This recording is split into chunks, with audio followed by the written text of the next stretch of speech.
Ah, ben pour l'instant, et la meilleure derrière. Et là, on a mis.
Garde à vous.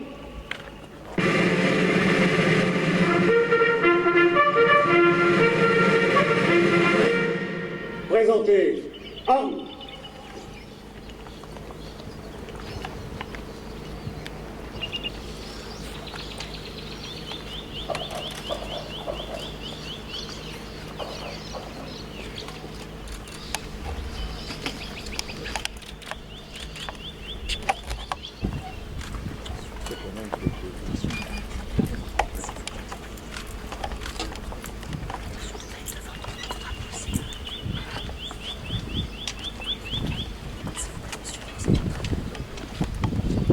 Récipiendaire, gagnez votre emplacement.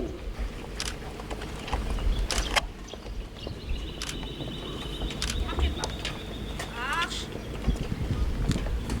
Halte. À gauche. Gauche.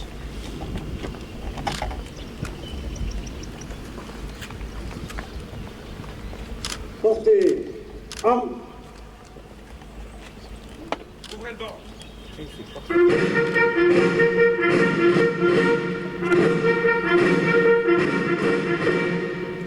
Lieutenant-colonel Charles Fromage, au nom du président de la République et en vertu des pouvoirs qui nous sont conférés, nous vous faisons chevalier dans l'ordre national du mérite.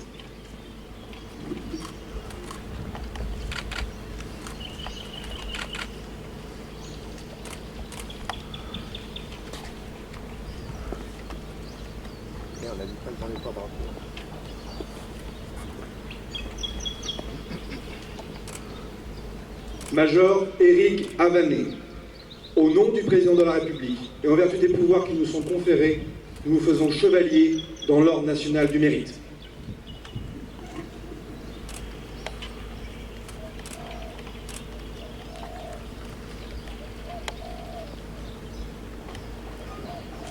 Fermez le banc.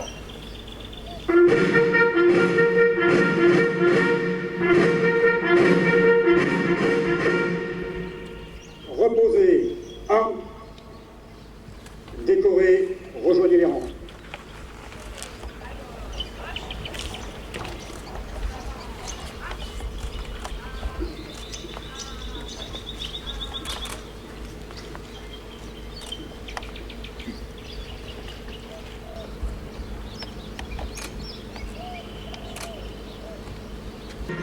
Présentez. Armes.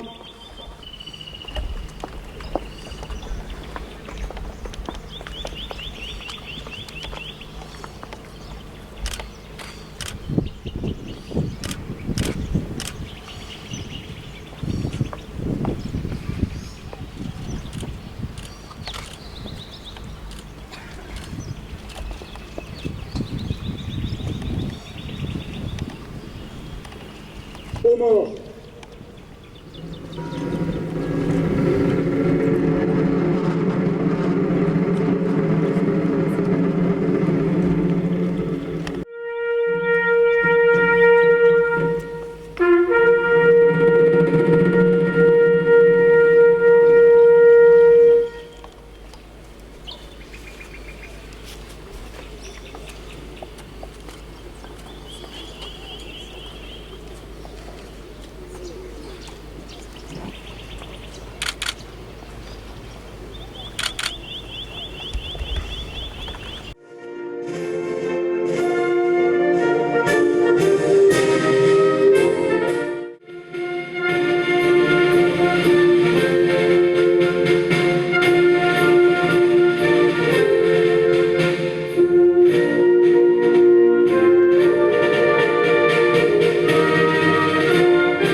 C'est pas...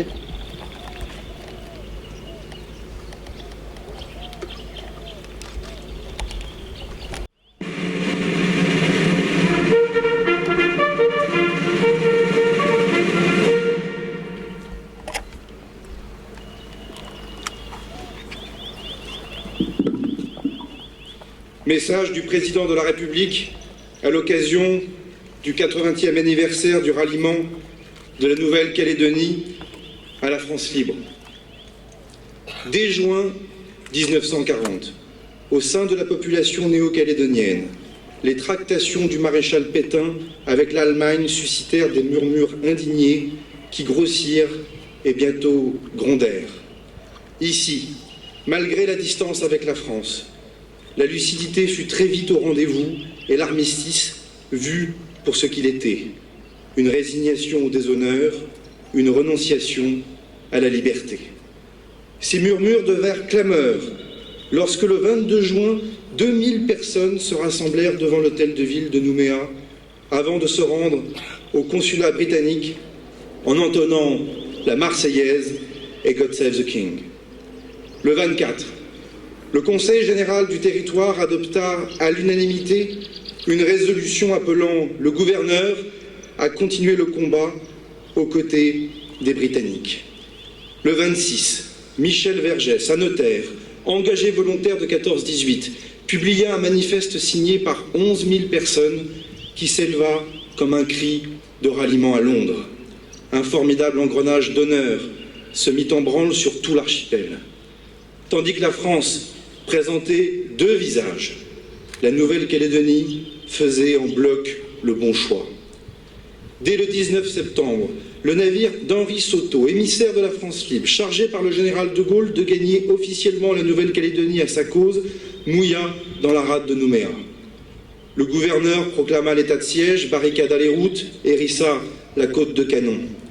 Obstacle dérisoire face à des affamés d'intégrité et d'honneur. Les artilleurs du gouverneur ne voulurent pas tirer sur ce navire de la liberté et les soldats refusèrent de disperser la foule qui l'acclamait. Soto débarqua sans coup férir et fut porté en triomphe par les Calédoniens en liesse jusqu'au palais du gouverneur qu'il destitua avant de proclamer le jour même le ralliement de la Nouvelle-Calédonie à la France libre. L'archipel fut ainsi l'un des tout premiers territoires de l'Empire français à rejoindre la France repliée à Londres parce que son peuple et ses représentants adhéraient profondément aux valeurs de la France combattante. Mieux, ils les avaient convoqués et défendus avec ardeur sur leur territoire. Nommé commandant supérieur des troupes dans le Pacifique sous les ordres du gouverneur Soto par le général de Gaulle le 24 septembre 1940, le capitaine Félix Broche prit la tête du corps expéditionnaire qui quitta Nouméa le 5 mai 1941. avec leurs frères d'armes polynésiens, ces troupes formèrent le bataillon du Pacifique qui combattit à Bir Hakeim, à El Alamein, au Garigliano, à Cavalère en Provence, à Lyon, en Alsace et jusqu'au bout de la libération de la France, pour réduire à néant les dernières poches de résistance allemande dans les Alpes en avril 1945. Ils furent des héros de l'épopée de la France libre.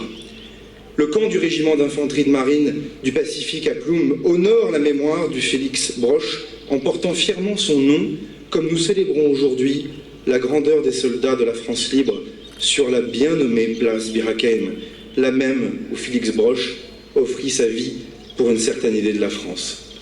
Dans ce combat de la France pour la liberté et contre la barbarie nazie, la geste calédonienne n'eut rien d'anecdotique ou de symbolique. Elle fut décisive.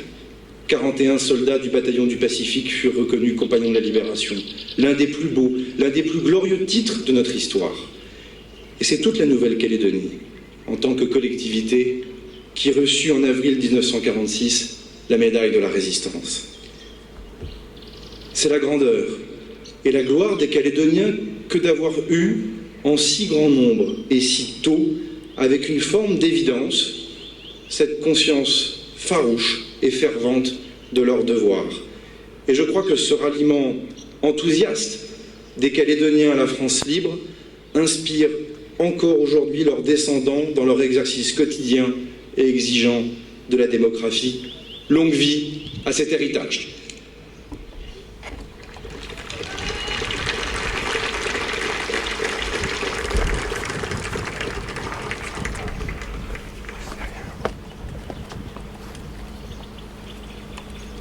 Repos.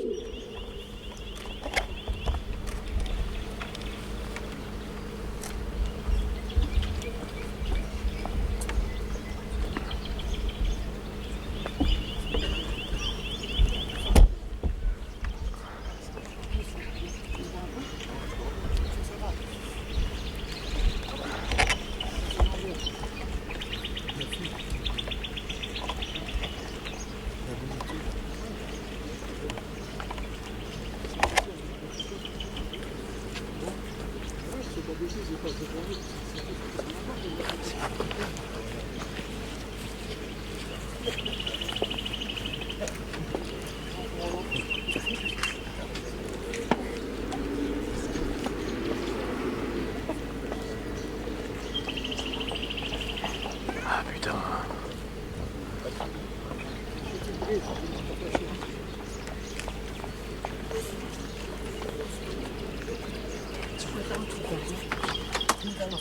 Il va passer là. Ah bon, il va venir. Bon, après, je vais pas passer.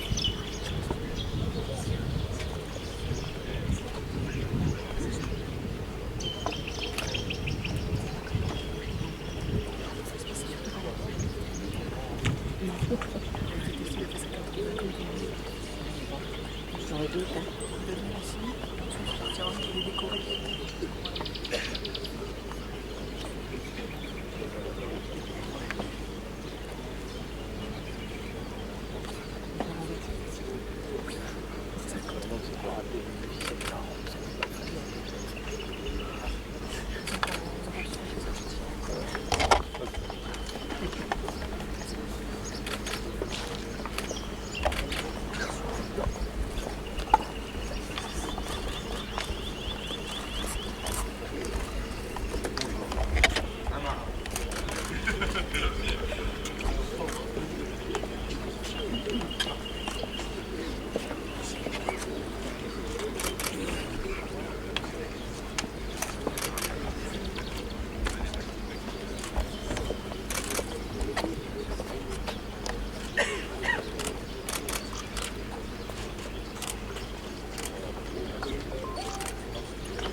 Et Comme nous, hein, les choses. Comme dans le cabine. Tu fais des photos avec un téléphone?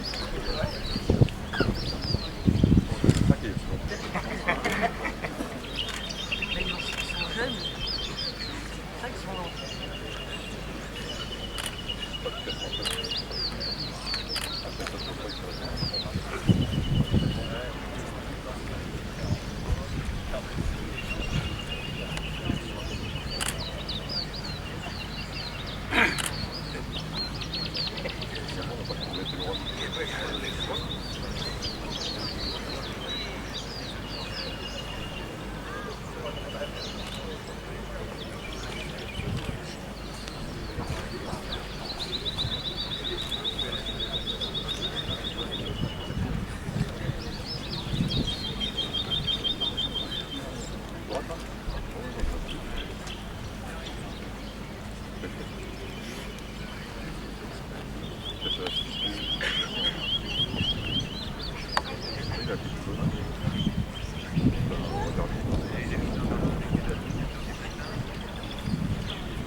Moi, je vais juste pour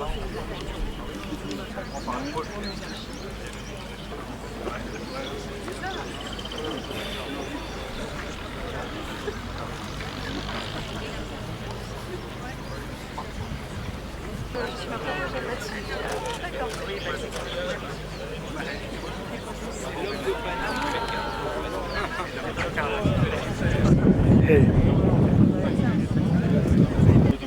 Tu regardes même coucher, c'est sûr. Ça va-t-il? Merci à vous.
Écoutez, les libertés, c'est quand même des moments l'État français qui les gère et il y a un partenariat qui fonctionne. Bon, on a eu un beau temps patriotique ce matin, avec un joli message du président qui parle d'histoire et qui remet aussi quelques racines sur l'histoire de la Nouvelle-Calédonie.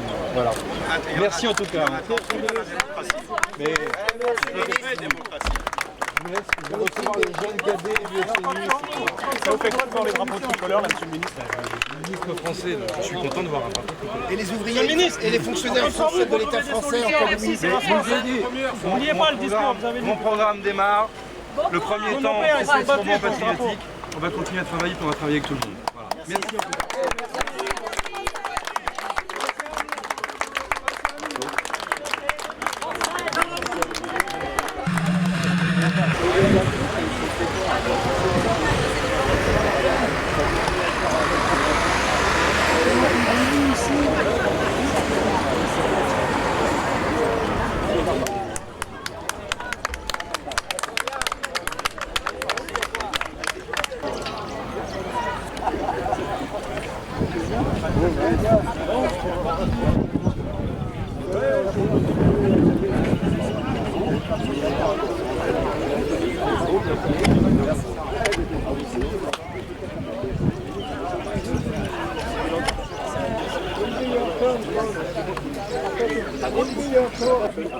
drapeau.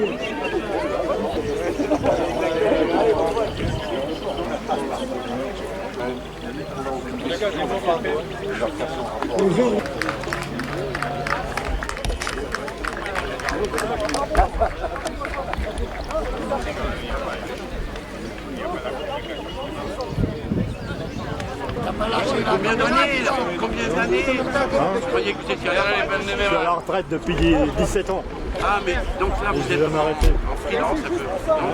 Vous êtes en freelance? Il bosse, Ça, je fais. Je ne vois plus mon cycle en ça, c'est que je vais mourir le lendemain. Madame, monsieur Froger, tout à l'heure, il est venu me voir parce que ça, ce drapeau-là, c'est lui qui a ici avec le drapeau bleu-rouge. Et vous voulez à tout prix que ce soit uniquement le drapeau bleu-rouge ici? Ben si, sur les autres sociaux, c'est ça. Je m'excuse de l'avoir. Là, je peux serrer la main parce que j'ai dit ça. Ah oui, voilà. Il faut arrêter le coup, s'il vous plaît. S'il vous plaît. Ben continuez comme ça. Mais faut pas. Les deux maintenant parce que ici c'est considéré. Voilà, tout à fait. Voilà. Oui, merci beaucoup.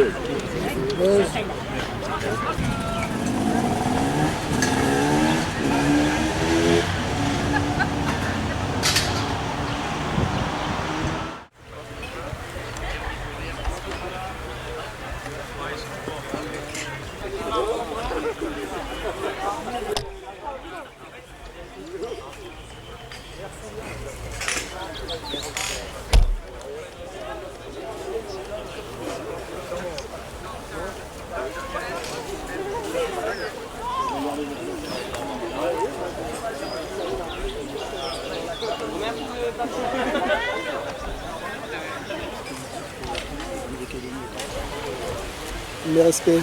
Ça va, toi? Ça va bien?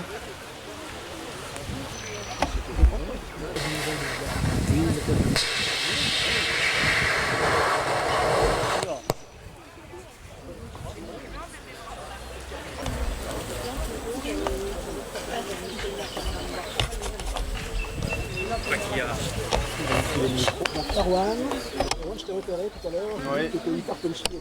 Ah ouais, bon. Et c'est avec les paroles de vos pères. Vous allez surtout parler de votre parcours aussi. Ça m'intéresse votre parcours, et puis parler du service civique, comment vous l'avez vécu, surtout votre service civique, votre engagement, quelque chose qui donne du corps à votre engagement. Soyez détendus, on vous a repéré, pareil, vous êtes...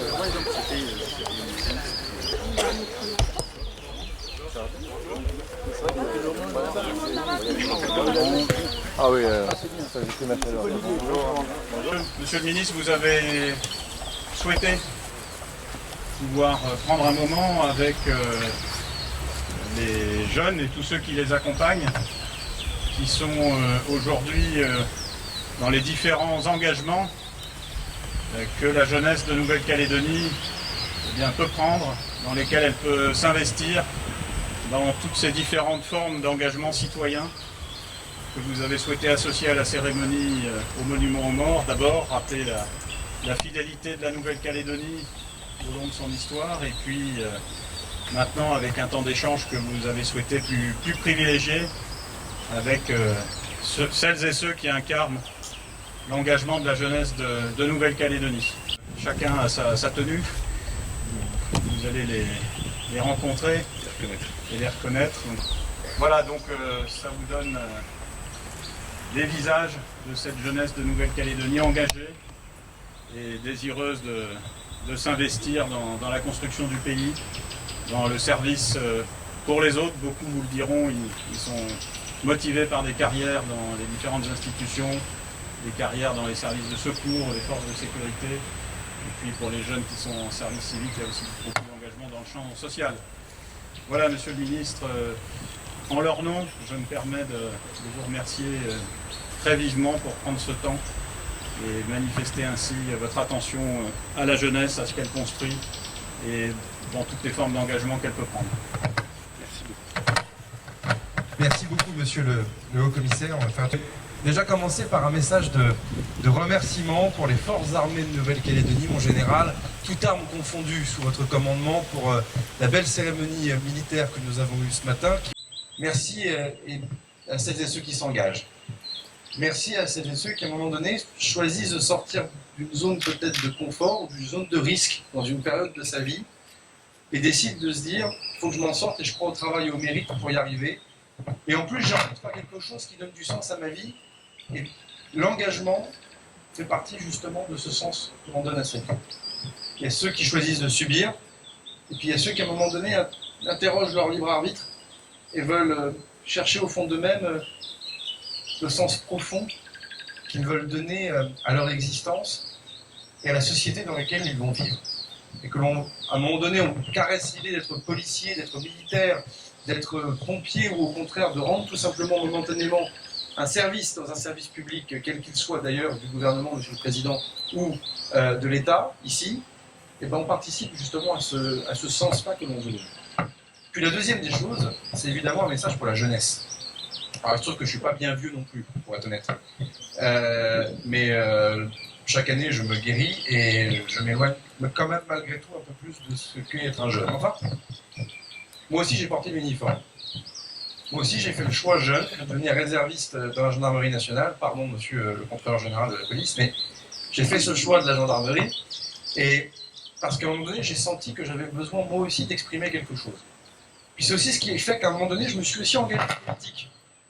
Parce qu'il y a celles et ceux qui critiquent, il y a celles et ceux qui expliquent comment il faut faire, et il y a celles et ceux qui s'engagent parce qu'à un moment donné, ils veulent faire bouger les choses. Je vous l'ai dit, bien heureux celles et ceux qui s'engagent. Et bien heureux surtout la jeunesse qui s'engage. Et surtout sur ce territoire, qui est particulièrement jeune, puisque pratiquement un habitant du Caillou sur deux a moins de 30 ans. On est sur des ratios qui sont tout à fait considérables.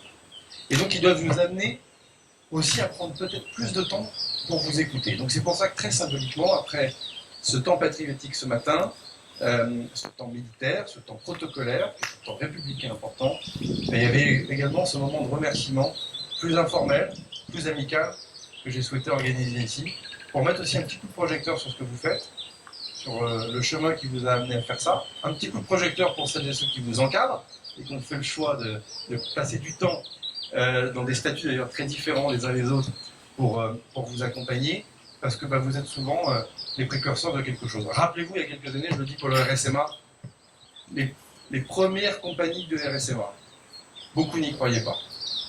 Beaucoup considéraient que ce modèle était un modèle complètement dépassé et qui ne produirait aucun effet. Beaucoup de bonnes âmes d'ailleurs même, y voyaient l'agitation quelque chose de plus lointain. Aujourd'hui, le régiment de service militaire adapté, il y en a un par territoire d'outre-mer, et il fonctionne partout. Quelle que soit l'histoire de ces territoires, quelle que soit l'histoire des origines de tout à chacun, ce RSMA, il fonctionne partout. C'est ça aussi la promesse de ce que l'on doit arriver à faire ici tous ensemble. Bien heureux celles et ceux qui s'engagent, bien heureux celles et ceux qui sont jeunes, parce qu'on doit les écouter, parce que c'est pour vous demain qu'on doit agir, et en même temps, vous aussi, vous devez prendre votre destin en main, parce qu'au fond, il y a aussi un morceau de responsabilité individuelle dans tout ça. Merci à tous.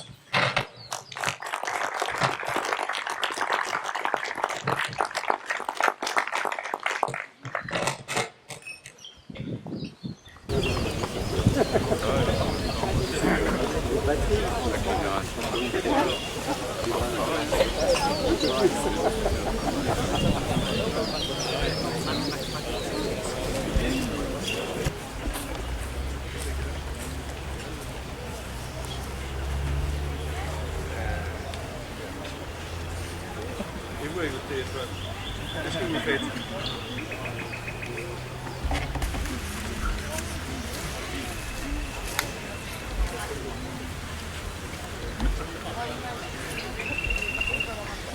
Je veux bien pour les autres? Ouais. Vous avez l'air un peu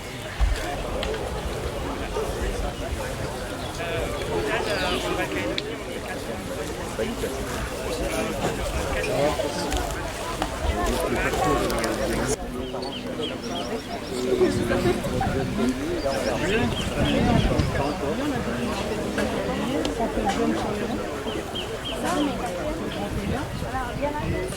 Oui, ça se passe bien, c'est pas les garçons, ils sont d'intégration de 90 ans. À terme, mon métier à une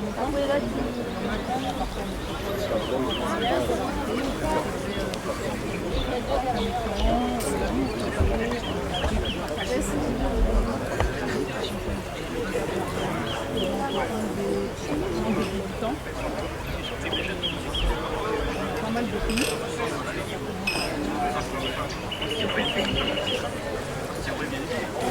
Vous avez plus de temps à faire venir.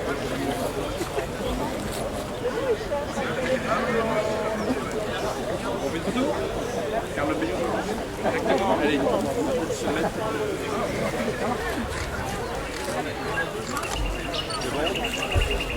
C'est bon. Bon, merci à vous.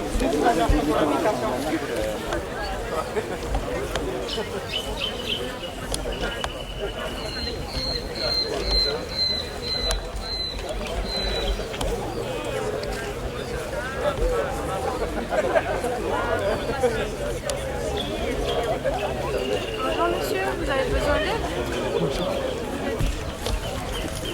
C'est bon? Eh ben merci à vous. Ouais.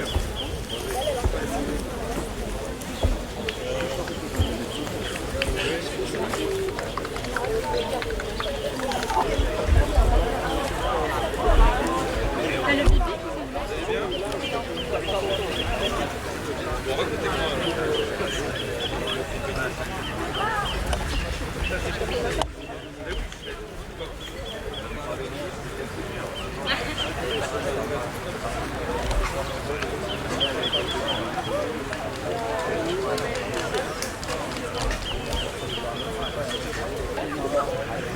La poulée, la poulée.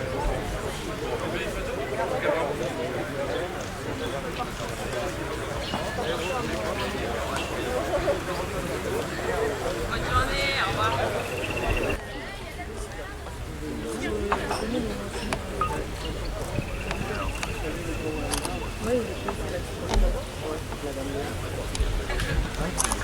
C'est bon? Génial. Bon, merci. C'est bien votre... C'était bien ce matin en plus. Oui, c'était très bien. Ah ouais, pourtant il faisait chaud. La veste noire en plein cagnard, ça...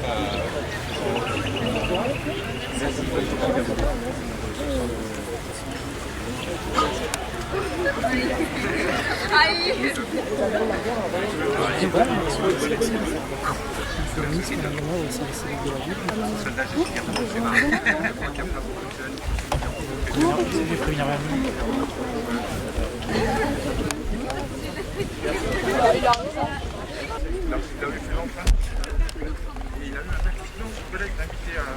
J'entends dans mon dos une négociation financière.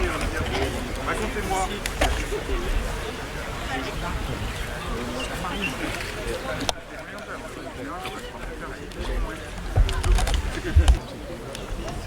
Allez, avancez les gars. Et on prend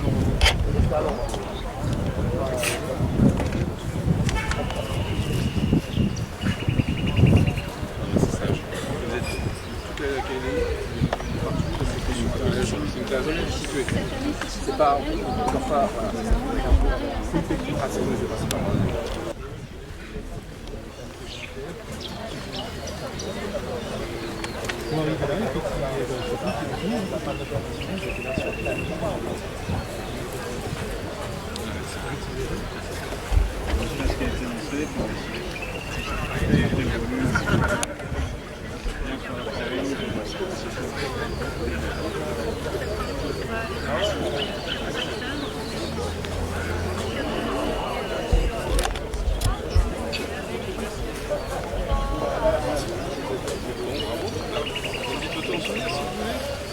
Allez, vendu. Ouais.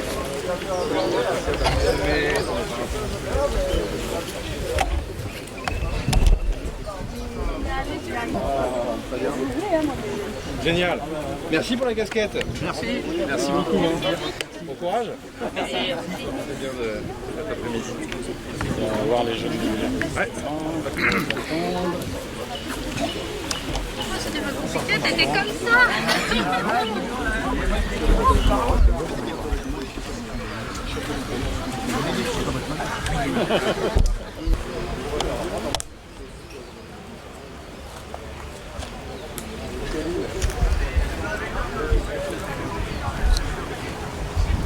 C'est heureux? Ça a l'air. En tout cas, profitez bien de ce moment dans c'est marrant parce que c'est quand même tout est unique. Enfin, vraiment, un pays sur lequel on a un style d'être.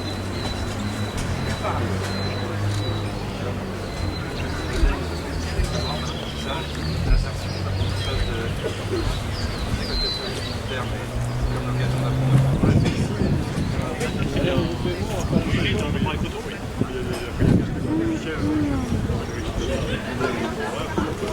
Je veux à côté de vous, chef, briser l'ordre.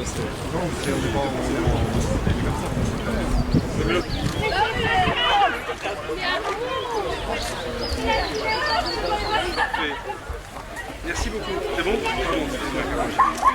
Bon, merci à vous. Bonne journée.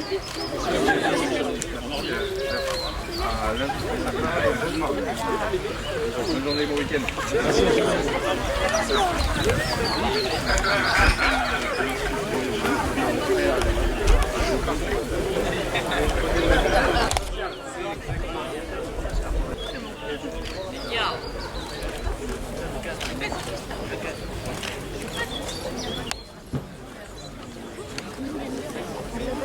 C'est bon?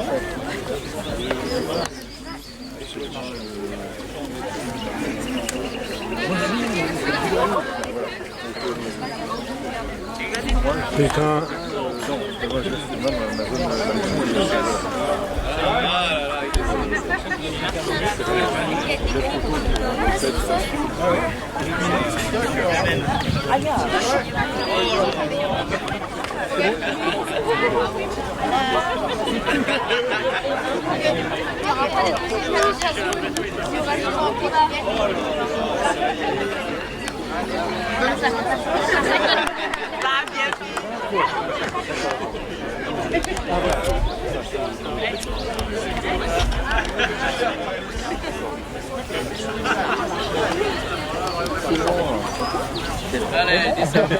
Ça marche?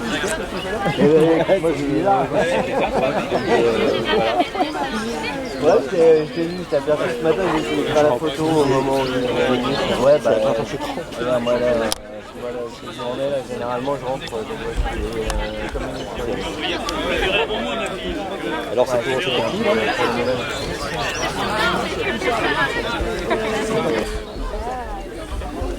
Je vais chercher vraiment.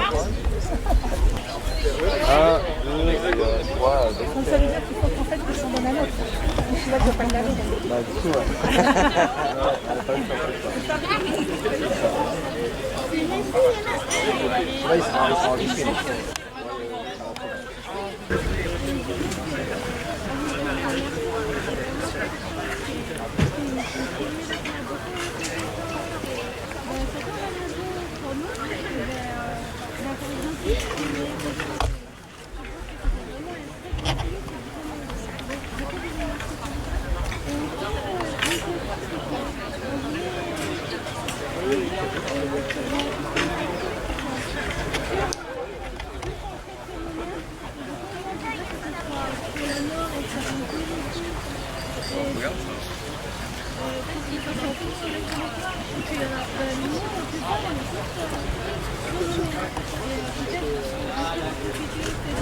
Vous êtes tous animés là.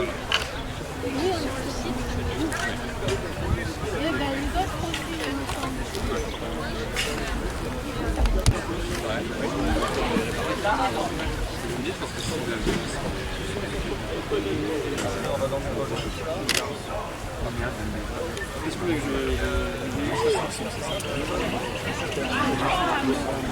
ouais. Eh ben, allez.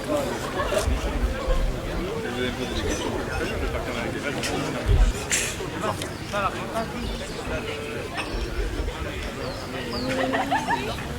Charlie.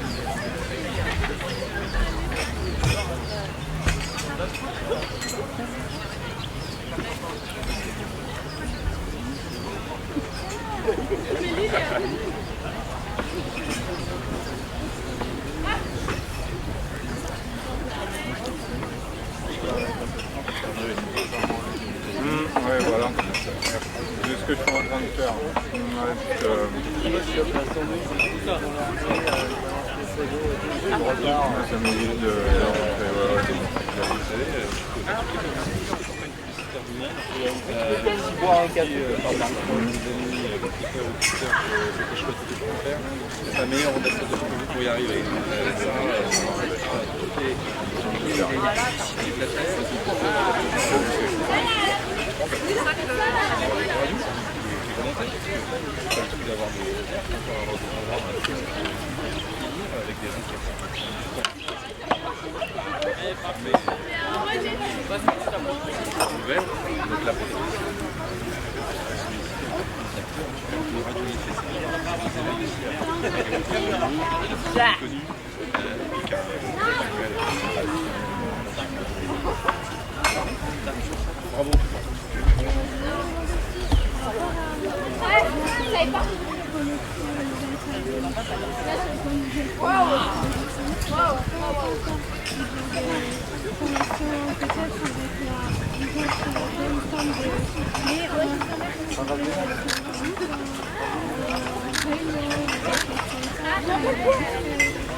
Favorable, on a le Covid, on a quand même nous pollué un petit peu.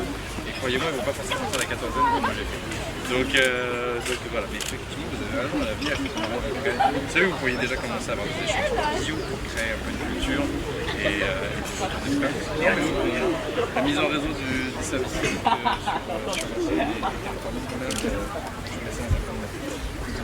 merci en tout cas. C'est gentil. Pas de problème. Là, vous êtes en train de me dire, vous oubliez un peu. Ouais. Je suis toujours en retard.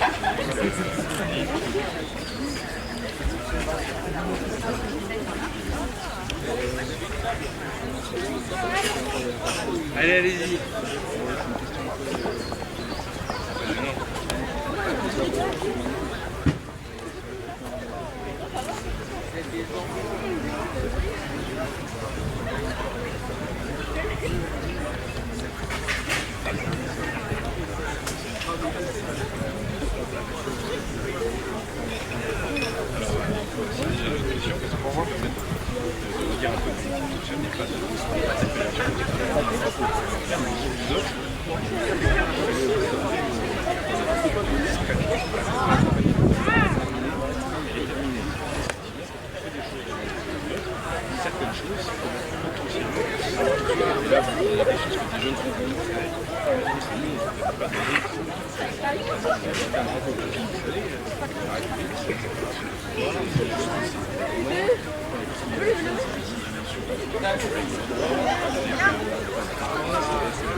Mais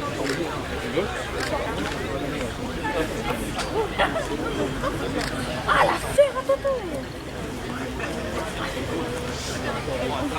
Mais allez là-bas!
Ah, c'est classe! Si c'est oui, c'est différent.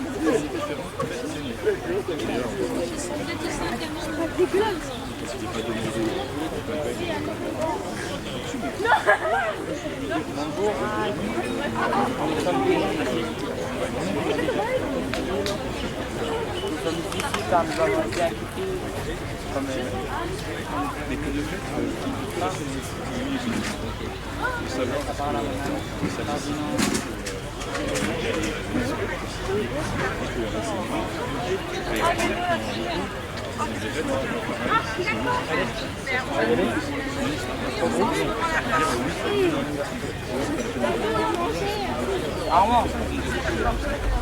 Mais ça c'est parce que j'ai besoin des jeunes.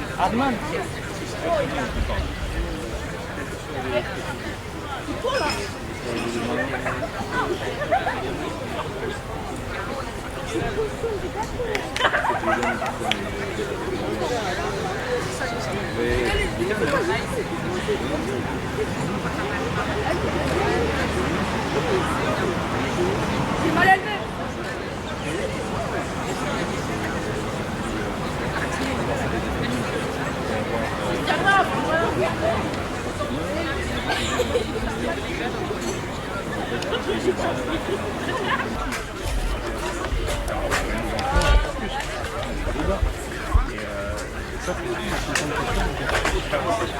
Moi je suis venu pour parler.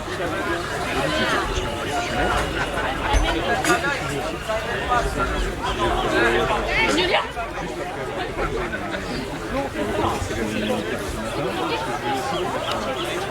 Projecteur sur les jeunes qui village et je pense que c'est bon.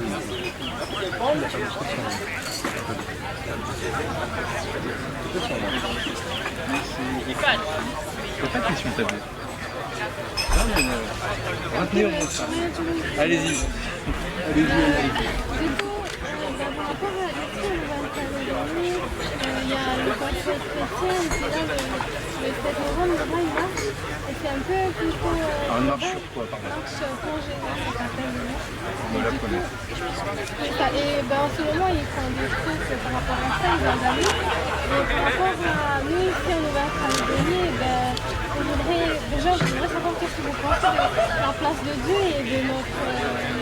Moi, vous savez, je suis ministre de la République, j'ai moi, parce que quand je suis ministre, j'incarne l'État. Et l'État, il est là pour garantir que justement chacun puisse croire ou ne pas croire. C'est le principe de la laïcité, mais ce n'est pas une laïcité d'offense, elle respecte justement les libertés de chacun, ceux qui veulent croire au Dieu qui a choisi de croire. Et donc moi je ne veux pas apporter de jugement sur une... En revanche, je peux défendre des principes parfois de neutralité dans le service public. Vous voyez, si un agent du Haut-Saria, par exemple, devait vous accueillir avec un signe religieux, ça serait contraire à notre laïcité républicaine, parce que le service public doit s'incarner pour tout le monde, quelles que soient vos origines et vos croyances. Et ça aussi, c'est quand même une belle idée de la France qui n'est pas si ancienne que ça, parce que la loi de 1905, seulement en 2020, si on regarde la profondeur de l'histoire, on est quand même sur quelque chose qui est tout à fait récent. Voilà, mais tu ne peux pas apporter de jugement sur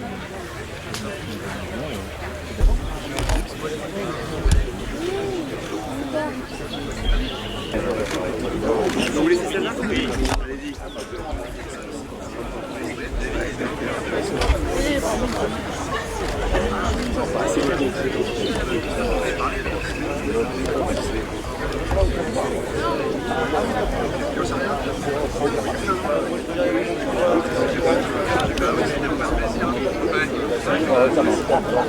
On en a parlé un petit peu.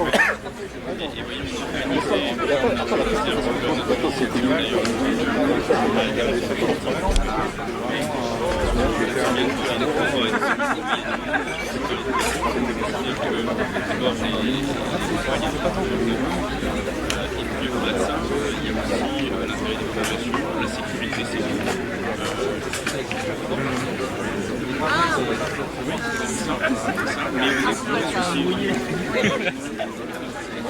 la première fois qu'elle reçoit, je passe un ce qui permettrait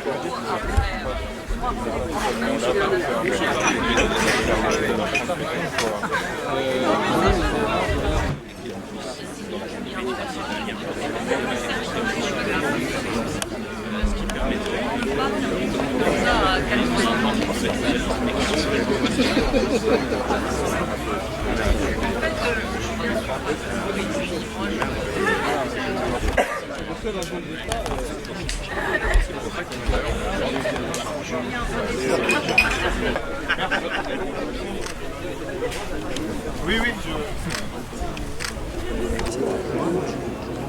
Ça fait un peu. Ce que je disais tout à l'heure, c'est que ceux qui sont à Nouméa, c'est ceux qui viennent là, parce qu'ils ont reçu beaucoup sont restés là. C'est-à-dire que moi, est-ce que sur le dispositif militaire aussi, c'est dans les communes.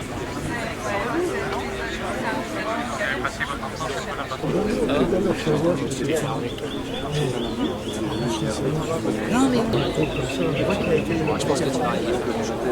Enfin, tant pis.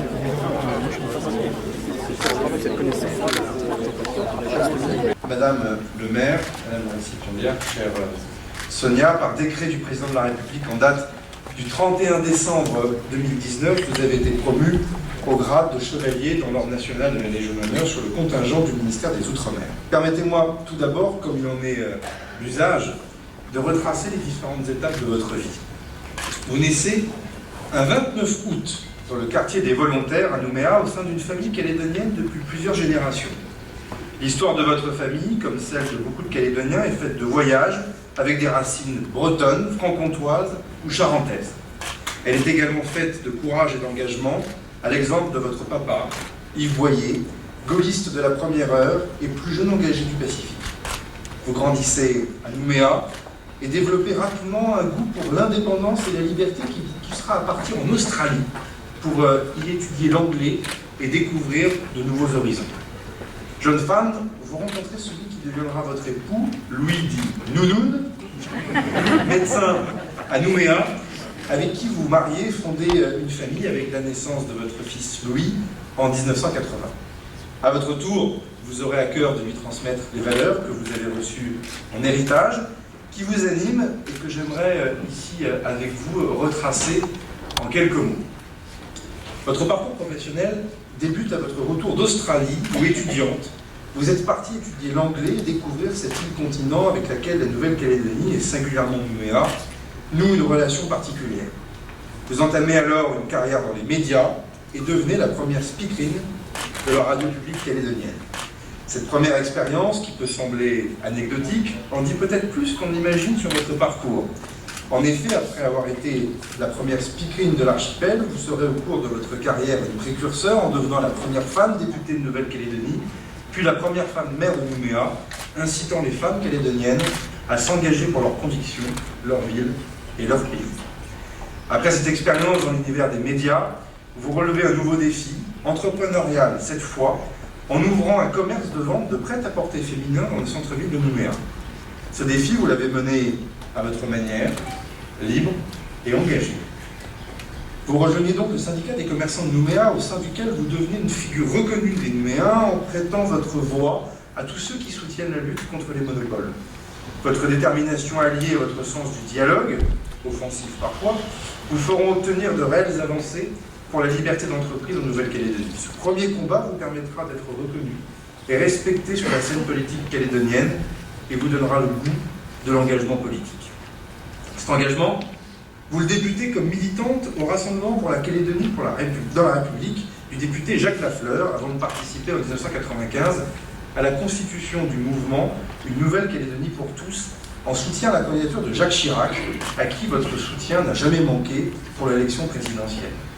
En quittant le RPCR, vous faites le choix d'une femme libre et fidèle à ses convictions. Votre parcours politique a donc débuté comme simple nouméenne, engagée pour sa ville et pour son archipel. Et je tiens à vous dire, chère Sonia, toute la noblesse que je trouve à l'engagement militant, je le partage moi aussi, toute la beauté qu'il y a à s'engager comme simple citoyen et tout le respect que j'ai pour votre parcours, au cours duquel vous avez dû vous battre sans arrêt. Votre engagement vous mènera donc naturellement devant les urnes. À l'occasion des élections provinciales du 9 juillet 1995, vous êtes alors élu pour la première fois comme membre du Congrès du territoire et de l'Assemblée de la province du Sud, fonction que vous occuperez jusqu'en 2012. Au Congrès, vous mènerez des projets structurants pour le pays, tels la création des allocations familiales de solidarité. En 2004, vous êtes élue première vice-présidente de l'Assemblée de la province Sud, aux côtés du président Philippe Gomet, jusqu'en 2009. Vous devenez ensuite vice-présidente auprès de Pierre Frogy jusqu'en 2011.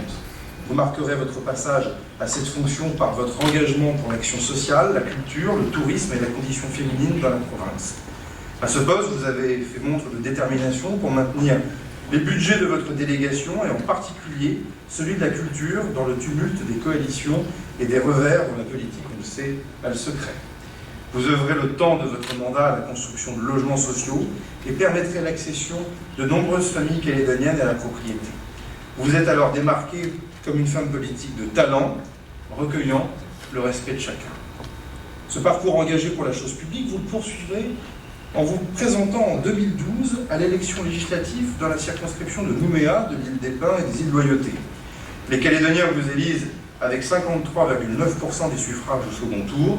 Vous devenez alors, je le disais, la première femme députée de la Nouvelle-Calédonie et vous rejoignez le groupe UDI, présidé alors par mon ami Jean-Louis Borloo. Au sein de ce groupe et sur les bancs de l'hémicycle, votre voix est écoutée et entendue sur les sujets liés aux droits des femmes, j'y reviendrai plus précisément dans un instant, à la culture et ce lié évidemment à l'outre-mer. Rapporteur pour avis de la Commission des affaires culturelles et de l'éducation sur le programme Livres et industries culturelles, vous livrez alors un véritable plaidoyer pour les librairies indépendantes et appelez à une rationalisation des aides aux librairies en coordonnant mieux l'action de l'État et des collectivités. Vice-présidente de la délégation aux Outre-mer de l'Assemblée nationale, vous défendez inlassablement la cause des territoires ultramarins et singulièrement ceux du Pacifique. Je tiens aujourd'hui à saluer le travail que vous avez mené pour garantir la place des Outre-mer dans la République. Ce sont des parlementaires, comme vous l'avez été, qui nous permettent chaque jour d'adapter chaque loi votée au Parlement aux spécificités ultramarines pour être au rendez-vous des attentes légitimes de nos concitoyens dans les 3 océans, mais peut-être plus encore dans celui-ci.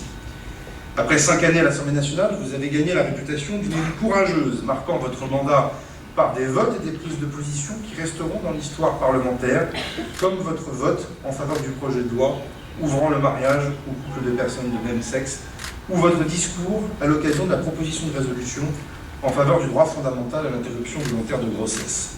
Pourtant, en 2017, vous choisissez de quitter les travées du Palais Bourbon pour vous concentrer sur votre mandat local, ici, à Nouméa. Et je ne crois pas me tromper en disant que votre engagement le plus intransigeant, le plus constant et certainement le plus enrichissant est celui que vous avez pour votre ville. Dès 2001, vous vous lancez aux élections municipales en conduisant une liste accueillant des citoyens issus de la société civile. Ce pari ne sera pas couronné de succès, mais il vous permettra d'obtenir 5 élus au conseil municipal. Pour vous représenter en 2008 avec un programme tourné vers l'écologie et le respect de l'espace public et railler toujours plus de Nouméens à votre candidature. C'est finalement en 2014 que vous accédez à la fonction de maire de Nouméa, après 13 années d'un travail de terrain qui vous aura permis d'obtenir la confiance de vos administrés pour améliorer la ville. Élu, vous vous lancez le défi du changement. Vous la menez tambour battant pour améliorer le cadre de vie des Nouméennes et des Nouméens en réalisant en une mandature un plan d'aménagement du littoral, une réforme de la police municipale, un chantier de rénovation du quai Jules Ferry, le développement de jardins collectifs, la création d'une fête de la lumière ainsi que des jeux interquartiers, la construction d'un centre aquatique ou encore la création d'un parc urbain dans les quartiers nord, j'en oublie certainement d'autres. Votre travail, votre sens du dialogue et votre énergie vous auront poussé à marquer profondément la ville de votre empreinte pour la verdir, la sécuriser, l'embellir et lui permettre de se tourner vers demain. Votre détermination et votre sens à défendre l'intérêt général paient, puisque les habitants de Nouméa vous renouvellent leur confiance dès le premier tour de l'élection municipale de 2020 avec un score de 63,9% des suffrages alors que vous vous étiez présenté sans aucune étiquette partisane. Je souhaite enfin aborder un sujet qui a marqué, qui est un fil conducteur, un fil d'Ariane, tout votre engagement politique dans vos responsabilités tant locales que nationales. C'est bien sûr le combat pour le droit des femmes. Ce sujet irrigue votre engagement dès vos premiers mandats. À l'époque, vous êtes vice-présidente de l'Assemblée de la province Sud, en charge notamment de la condition féminine. Vous développez alors des actions pour ces femmes qui subissent les violences, les harcèlements, les agressions sexuelles et même le viol. Aujourd'hui encore, en Nouvelle-Calédonie, on le sait, les chiffres des violences conjugales restent 2 fois plus élevés que dans l'Hexagone. Face à cette situation, vous avez été parmi les premiers responsables politiques à vous indigner, mais aussi à tenter de faire ouvrir les yeux à la société calédonienne sur ce sujet délicat. Vous avez mis en place en province sud et dans votre ville par la suite des outils pour venir en aide aux femmes en situation d'urgence, pour leur faire connaître leurs droits et les accompagner vers un avenir plus sûr et plus juste. Conscient du danger qui existe de voir reculer les droits acquis par les femmes, vous êtes une défenseuse infatigable du droit à l'avortement, prenant le relais d'une autre femme qui a beaucoup compté pour vous dans, je vous cite, ce combat mené par les femmes pour les femmes, je pense bien entendu à Simone Veil. 40 ans après elle, à la même tribune de l'Assemblée nationale, vous prononcerez ces mots qui marqueront ceux qui étaient présents et rappelleront à chacun combien ce combat reste d'actualité. Je vous cite. Ce n'est qu'au prix d'un questionnement intime, bouleversant, déchirant, qu'une femme fait ce choix. Ce choix n'est pas celui de femmes inconscientes ou inconséquentes.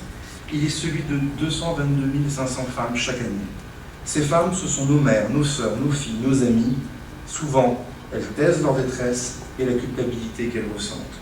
Car ce choix si difficile marque toujours la vie d'une femme, d'une blessure intime, d'une souffrance indicible qui jamais ne disparaît. Ce choix, chère Sonia Lagarde, Madame le maire, est celui de l'avortement qui, grâce à vous et à d'autres, est aujourd'hui possible dans notre pays. Enfin, il y a l'égalité entre les femmes et les hommes pour laquelle vous ne cessez de vous battre en poussant les jeunes femmes à regarder leur avenir avec confiance à travers de nombreux événements et actions portées par la municipalité afin de permettre demain aux jeunes Nouméennes d'avoir les mêmes chances que les jeunes Nouméens. J'ose vous le dire, Madame le maire, les jeunes Nouméennes peuvent également regarder votre parcours aujourd'hui et ce soir et s'inspirer de vos combats pour s'imaginer un avenir à la hauteur de l'ambition que vous avez pour elles. Depuis plusieurs décennies, Madame le maire, vous n'avez cessé de représenter votre commune, votre province, votre territoire, votre pays en tant que parlementaire, cette terre sur laquelle vous avez construit toute votre vie familiale, votre vie professionnelle et votre vie politique. Vous êtes mué par l'intérêt général depuis de nombreuses années, sûrement l'héritage des valeurs que votre papa vous a transmis. Vous avez porté vos idées, vos engagements avec force au service des Calédoniennes et des Calédoniens. Vous êtes passionné par Nouméa, je l'ai encore mesuré ce matin lors de notre échange de travail. Votre action a contribué à transformer la ville, à la rendre plus agréable. De nombreux défis nous attendent encore demain, mais pour toutes ces raisons, et au nom du président de la République, je suis très heureux que vous m'ayez choisi comme parrain pour vous accrocher la principale décoration de notre belle République.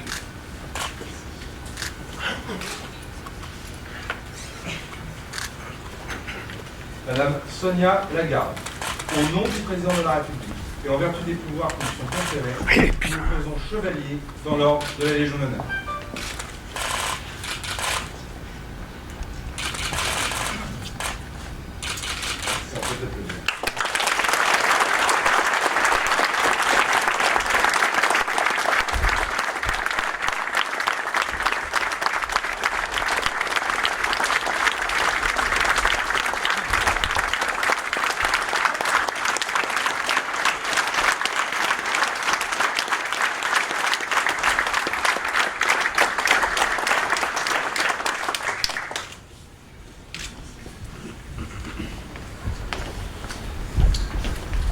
Monsieur le ministre, monsieur le haut-commissaire, madame la commissaire déléguée, monsieur le président du gouvernement, madame la présidente de la province sud, monsieur le membre du gouvernement, messieurs les représentants des autorités civiles et militaires, mesdames et messieurs les élus, mesdames et messieurs les consuls et consuls honoraires, mesdames et messieurs les présidents d'associations patriotiques, mesdames et messieurs les secrétaires généraux et directeurs de la ville de Nouméa, mesdames et messieurs, chère Marie-Claude, chère Isabelle et chers amis.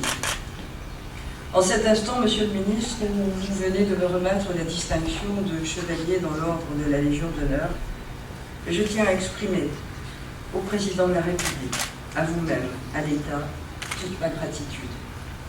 Voilà bien une distinction à laquelle je n'avais jamais osé prétendre. Mais je suis ravie, Monsieur le Ministre, dans ce temps si compté qui est le vôtre, que vous ayez pu trouver ce moment pour me remettre cette distinction qui m'honore. Ce moment en particulier me fait prendre encore plus conscience de la tâche qui est la mienne. Aussi belle et exactante soit-elle, j'en mesure plus que jamais les enjeux. Je souhaite réaffirmer ici mes convictions, celles sur lesquelles j'ai bâti mon parcours et mon combat politique. Elles n'ont jamais varié, car rien ne peut se faire sans volonté, sans sincérité, sans loyauté dans l'action, sans proximité avec les Nouméens. Car l'action publique implique qu'il ne faut jamais se détourner du chemin que l'on s'est tracé.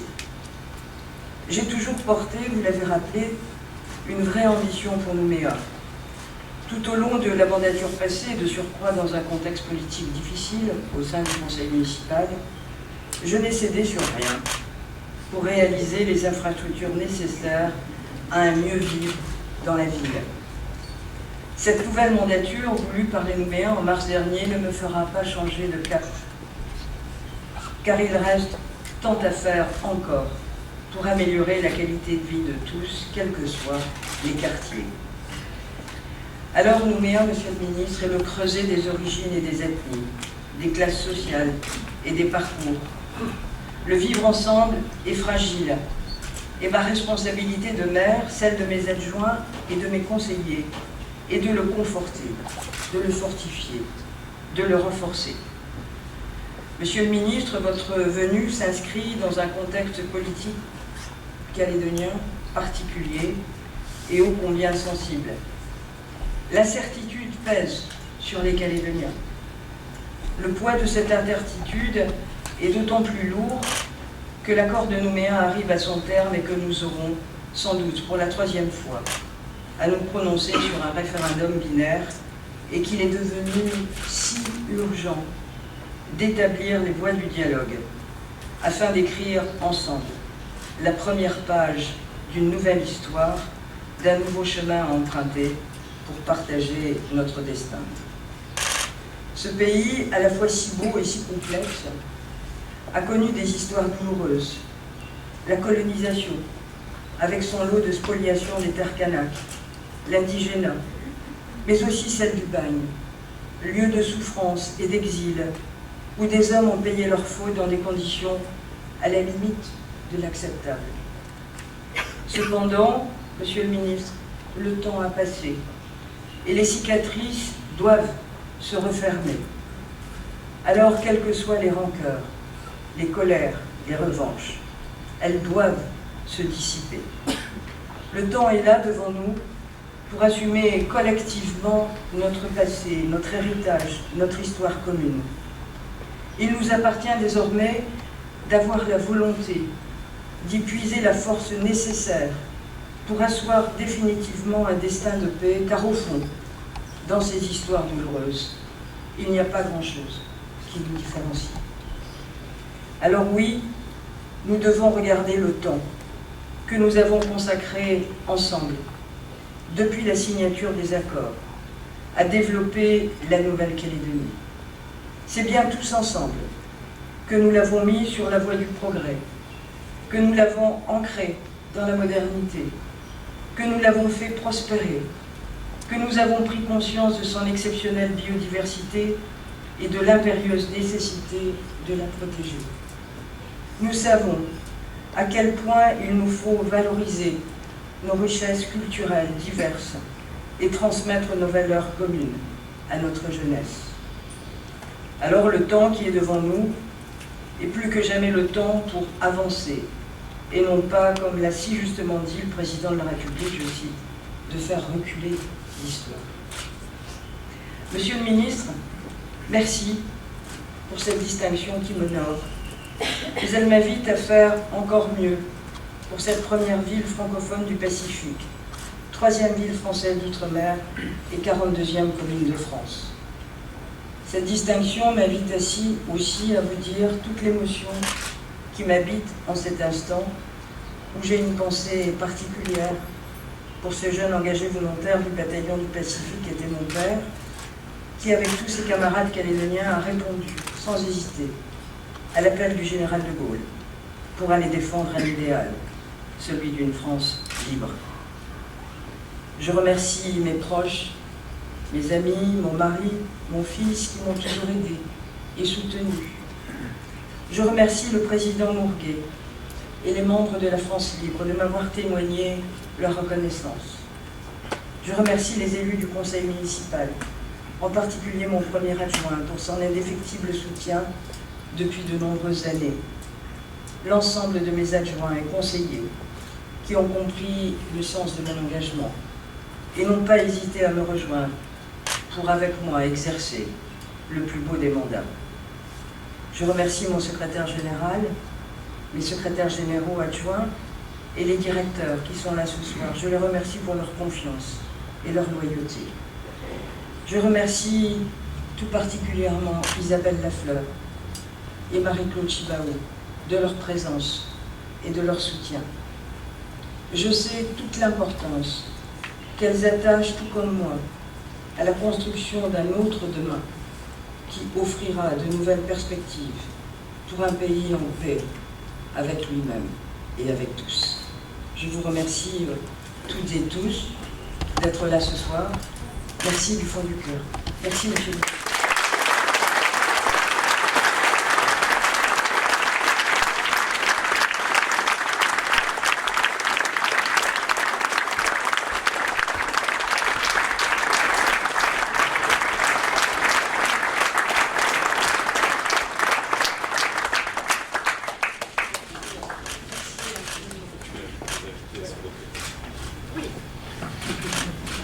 Alors, je crois qu'on peut prendre tous ensemble, dès à présent, le pot de l'amitié.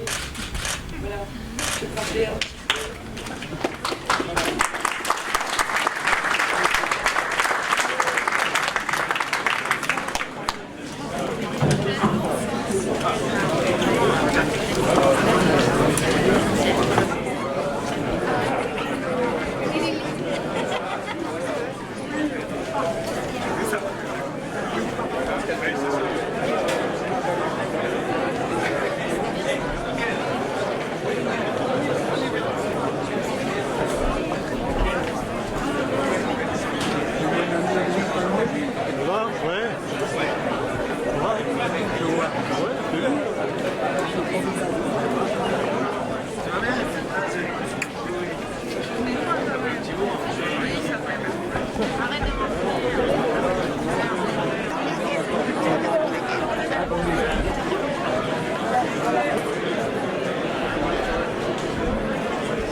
Pour éclairer un peu là-bas, ouais. Voilà, ouais. Ouais, voilà, c'est bon. Puis l'autre aussi, c'est bon.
On va attendre.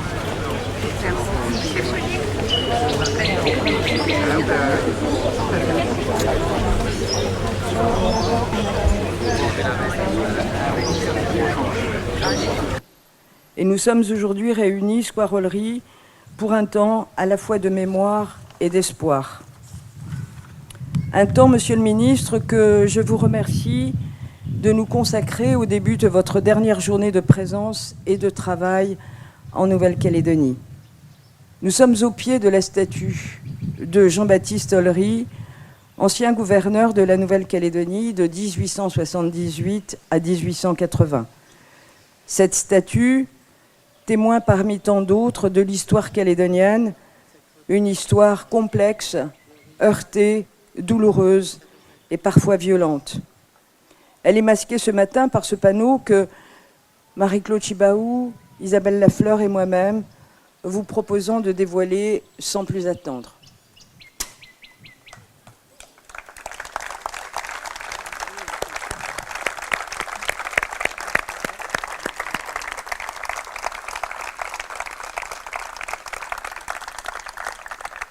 Notre devoir de mémoire, c'est aussi envers notre histoire la plus récente, celle de la mémoire de cette poignée de main qui a amorcé un processus dont nous sommes tous les héritiers. Face au symbole d'une période historique de plus d'un siècle que représente la statue Ollery, nous vous proposons aujourd'hui, en compagnie de Monsieur le ministre des Outre-mer, d'Isabelle et de Marie-Claude et de leurs enfants, de substituer celui d'un geste de fraternité et de réconciliation, celui d'un geste d'espoir. La poignée de main entre Jean-Marie Chibaou et Jacques Lafleur, qui en 1998 a scellé les accords de Matignon-Oudinot, a ouvert la voie de la paix. Nous sommes aujourd'hui face à un moment de notre histoire commune où il est crucial de rappeler que la Nouvelle-Calédonie, qui s'est construite sur des histoires douloureuses, a aussi été faite de ces moments de dialogue, d'intelligence et d'humilité.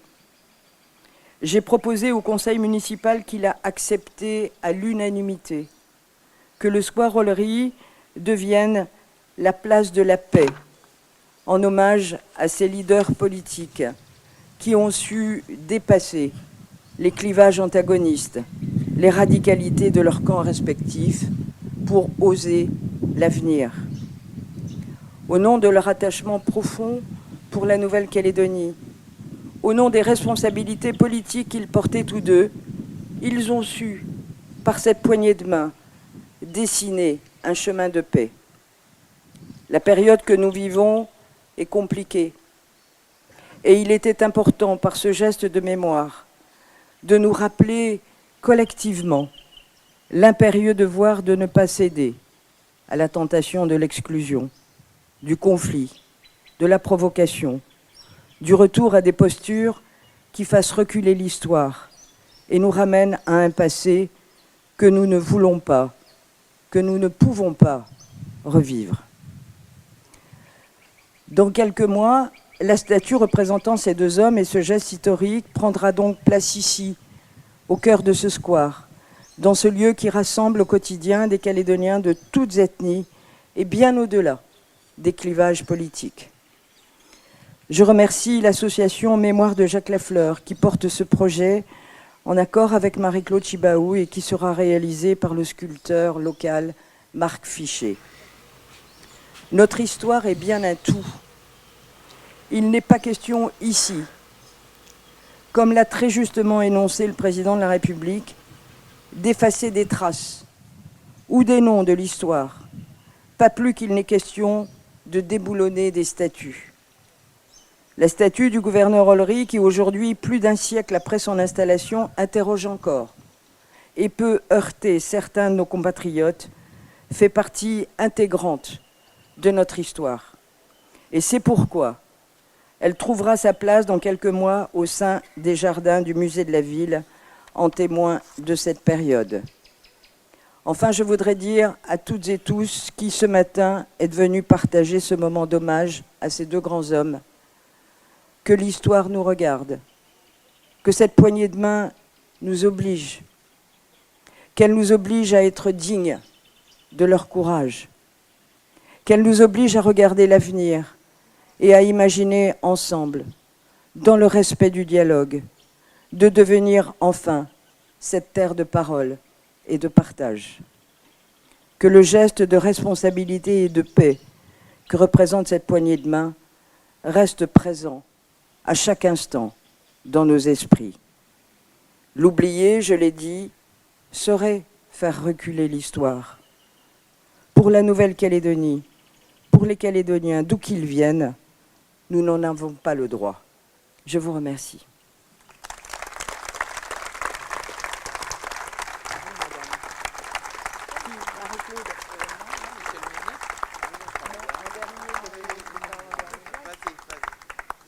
Marie-Claude me laisse toujours parler en premier. Merci.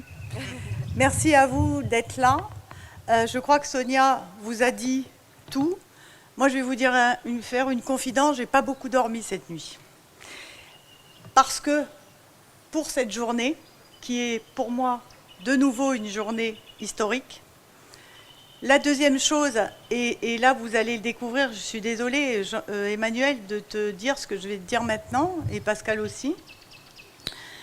Le sculpteur Fred Fichet m'a fait une demande hier, et pour que cette statue qui sera très figurative ressemble le plus possible à la photo des accords, m'a demandé, donc moi j'ai dit oui parce que ça me semblait simple, mais en fait ça m'a empêché de dormir toute la nuit parce que j'ai revu cette poignée de main toute la nuit, que Pascal et Emmanuel prennent la pose pour que ça lui facilite le travail, pour qu'il puisse s'imprégner. Je suis désolée, hein, vous aurez le droit de dire non. Et personne ne vous en voudra parce que si moi, ça m'a empêché de dormir, j'imagine vous.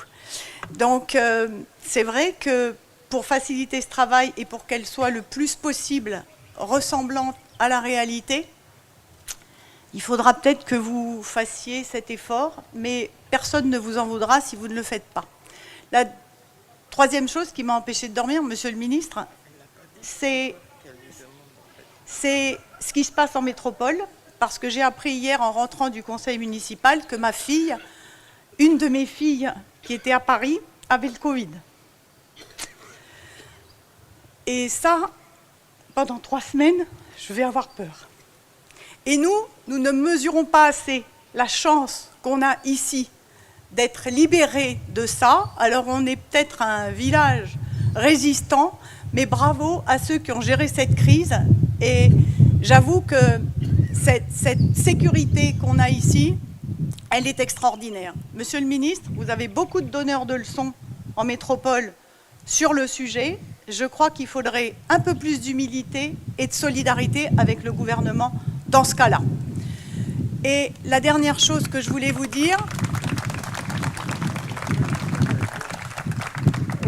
j'en ai des choses à dire. La dernière chose, c'est eux que je veux remercier. Parce que grâce à eux, une nouvelle fois, vous êtes tous là. Tous, les uns et les autres réunis. Et nous, ça nous fait du bien, en tant que simples citoyens, de vous voir là, assis côte à côte, parce que vous avez, vous, la responsabilité de ce qui va nous arriver. Alors, je vous souhaite beaucoup de courage, beaucoup d'énergie, parce que c'est la nouvelle page d'histoire qu'on va écrire, et j'espère qu'elle sera bonne pour tous les Calédoniens. Ils appartiennent aux Calédoniens, pas seulement à Emmanuel, à Marie-Claude et ses autres enfants, et à nous. Ils vous appartiennent, donc appropriez-les-vous avec cette statue qui sera devant vous. Merci.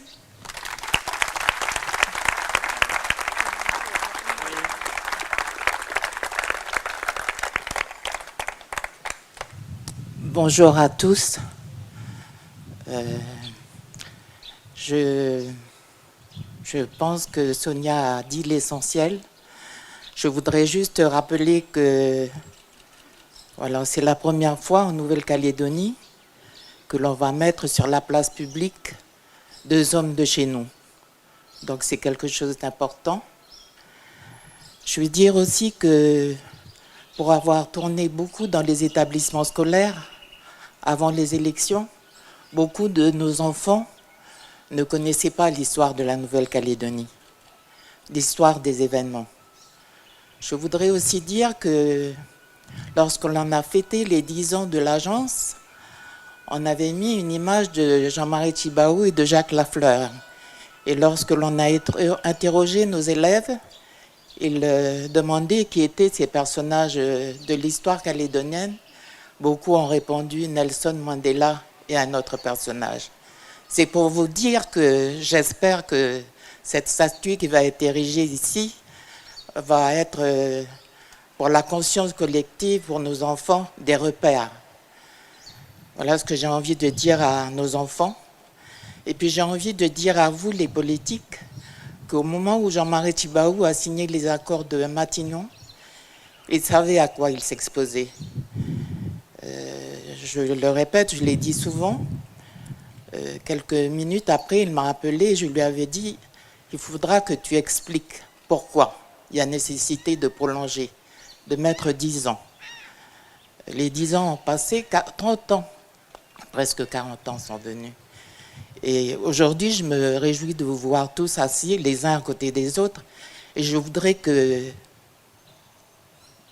dès aujourd'hui, dès la semaine prochaine, que vous preniez l'habitude de vous asseoir ensemble, parce qu'on a tous besoin de toutes vos énergies, de toutes vos intelligences pour construire notre pays. C'est aussi le sens de ce travail que nous avons fait avec Isabelle, avec Sonia, pour que ici, sur la place publique, soient élevés ces hommes dont on fait toujours allusion, mais qui, lorsque j'entends parfois vos propos, ne se retrouvent pas dans vos déclarations. Alors, s'il vous plaît, messieurs, essayez de vous asseoir ensemble, et puis on a besoin de tout le monde. Je voudrais terminer en disant une parole de mon mari. Il me disait, tu sais Marie-Claude, notre pays ne se construit pas à force d'exclusion. On a besoin de toutes les énergies, on a besoin de toutes nos matières grises. Et notre pays, il est fait de gens solides, de gens moins solides, mais c'est ça notre capital. Il faut construire avec eux. Et à vous, monsieur le représentant de l'État, cher Sébastien Lecornu, vous êtes jeune, vous pourriez être un de mes enfants. Je fais confiance à l'État et j'espère qu'avec l'ensemble des paroles que vous avez retenues tout au long de votre séjour, vous allez nous aider à construire notre pays. Je vous remercie.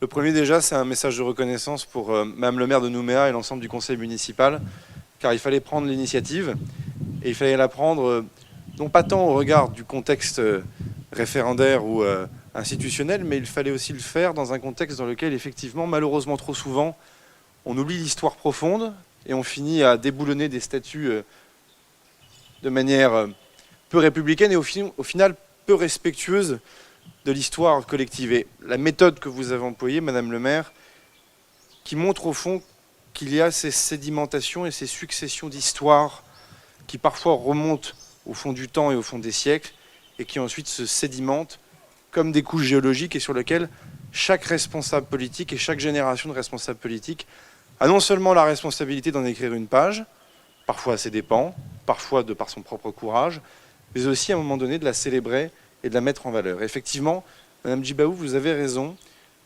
trop de personnes aujourd'hui sur le Caillou ne connaissent pas suffisamment cette histoire récente. C'est très compliqué d'être amené à participer à des opérations électorales alors qu'on ne sait même plus ce qu'il y a dans l'accord de Nouméa ou qu'on ne l'a jamais su, alors qu'on ne sait encore moins ce qu'il y a dans l'accord de Matignon-Oudinot et encore moins le sens profond, la signification profonde de cette poignée de main. Et cette histoire contemporaine, moi je le dis comme ministre de la République, que l'on soit indépendantiste ou non, on peut être fier du chemin parcouru depuis cette poignée de main et on peut être fier des responsables politiques qui s'en sont suivis, qui ont toutes et tous, avec beaucoup de bonne volonté, essayé de trouver des solutions dans le chemin tracé par Jean-Marie Djibaou et Jacques Lafleur. Le deuxième message est un message de reconnaissance pour vous, quand même, les familles. Puisque si ces deux personnages appartiennent désormais à l'histoire, non pas tant calédonienne, mais à l'histoire nationale aussi, dans la relation que la France a avec ce territoire, il n'en demeure pas moins que ce sont vos familles. Derrière, il y a un mari, un papa, un oncle, et je le dis vraiment très directement, si le nom était bel et bien là, vous avez réussi à vous faire chacun des prénoms. Et vous avez su vous-même ouvrir un chemin dans la mémoire qui nous oblige, chacun avec sa singularité, et sans jamais renier surtout son identité profonde. Et c'est mon troisième véritable message. Au fond, je ne reviens pas sur ce que la maire de Nouméa a très justement dit, je n'ai rien à y retirer et je partage en tout point les mots qu'elle a prononcés. Il en a fallu du courage à ces deux hommes politiques pour non seulement prendre leurs responsabilités, parce qu'au bout d'un moment, un chef, ça prend ses responsabilités, et surtout pour faire preuve de dépassement. Ils ne se sont pas posé la question de savoir comment ils allaient gérer leur base ou comment ils allaient ensuite réussir ou non à trouver des accords politiques au sein des formations politiques. Je regarde ceux qui les ont accompagnés, ils ont fait preuve de liberté. De liberté déjà avec eux-mêmes, qui a permis de créer une liberté dans l'échange avec l'autre. Qui peut penser que l'un et l'autre aient renié leurs convictions? Qui peut penser que l'un et l'autre aient cédé, ne serait-ce au fond, 1 mètre de terrain sur l'histoire de la Nouvelle-Calédonie, et notamment l'histoire de son peuplement? Qui peut penser que l'un des deux se soit renié à un moment donné? Est-ce que cette poignée de main, c'était la poignée de main du reniement? Alors, aujourd'hui, on la célèbre et elle rassemble tout le monde. Et cette image collective, là, ici, ce matin, elle fait chaud au cœur. Mais pour avoir échangé avec un certain nombre d'entre vous ces derniers temps, et je vous en remercie, quelles qu'en soient les sensibilités, et pardonnez-moi pour les plus jeunes, mais singulièrement merci pour les plus anciens d'entre vous, vous m'avez aussi donné des clés de lecture sur ce qui s'est passé dans les années 80. De précieuses clés de lecture. Et aujourd'hui, tout cela paraît simple, cette poignée de main. À l'époque, il en a fallu du courage à ces deux hommes pour revenir devant leur base, précisément, et les leurs. Et merci de l'avoir rappelé publiquement sur cette parole familiale qu'il a eue en disant « maintenant, il va falloir expliquer ». Et au fond, cette poignée de main, c'est pas que la poignée de main d'un accord. C'est la poignée de main de deux chefs qui, à un moment donné, ont pris leurs responsabilités, ont su faire preuve de dépassement, parce que le dépassement, c'est pas le reniement. Le dépassement, ce n'est pas le reniement. Et ont su derrière retourner devant leur base pour expliquer la décision qu'ils avaient prise. L'un a perdu la vie l'année qui suivit. L'autre, et je le dis avec prudence, mais n'a peut-être pas eu la carrière politique qu'il aurait pu avoir par ailleurs. Jacques Lafleur aurait été un grand ministre.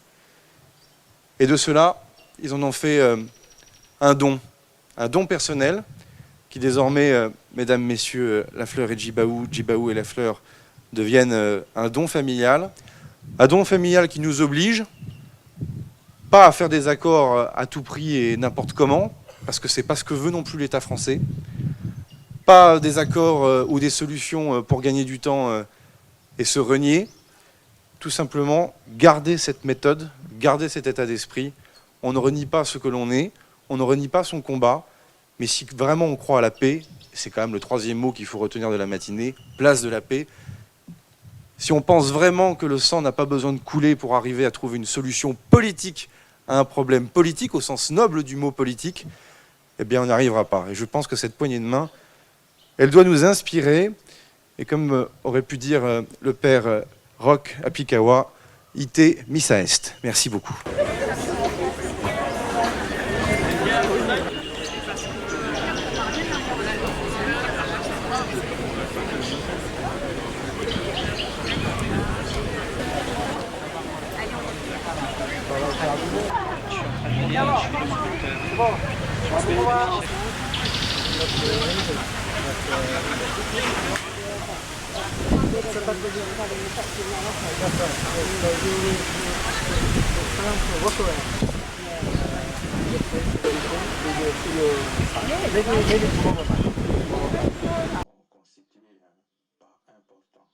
À votre avis, en l'an 2000, la Nouvelle-Calédonie est indépendante?